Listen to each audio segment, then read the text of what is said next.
Hebrews 11:10. Hebrews 11:10. For he looked for a city which had foundations, whose builder and maker is God, fixed and permanent. So 1 Corinthians 11, the foundation that Paul is talking about is fixed and permanent. All a minister does is to build upon epoikodomio. He will do it according to what has been done. A preacher will do it according to what has been done.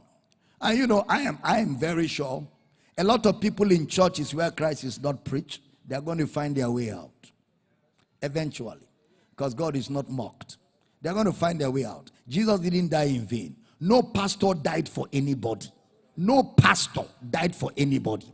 So if a pastor has locked up members in the four walls of a building and is messing up with their minds, as we keep preaching and praying, as we keep preaching and praying and pushing the messages on social media and pushing the messages on radio and television, the shepherd of the sheep knows how to connect the ones that are sincerely seeking him with the word that is going out. How many of you understand what I'm saying?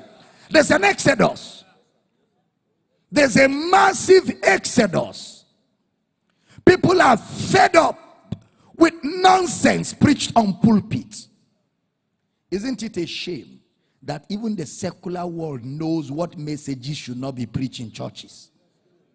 Isn't it a shame? Unbelievers know that when you go to a church, what you should hear is salvation, not economics. Even people that are not church people, they know that. Isn't that an indictment? A church will be doing service, first service, entrepreneurial service. What a disservice to the work of Christ. Second service, skill acquisition service. And them that are teaching you skill acquisition, they are not acquisitioning any skill. Are you understanding?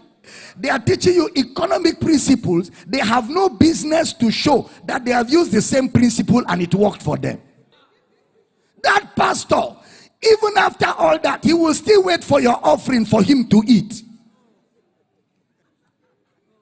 And yet he wants to teach you how you can make money. Meanwhile, what he's using to teach you, he has not used it to make money for himself. What a disservice. A man of God should stay with the message of Christ. It is more than enough. That is the food of the spirit. We come to church to be fed spiritually. We don't come to church to be fed intellectually. There are schools with certification. We come to be fed the diet. So that's why Paul is saying, be careful how you are building. If the foundation is Christ, don't put silver, don't put gold on top of Christ. It will not connect.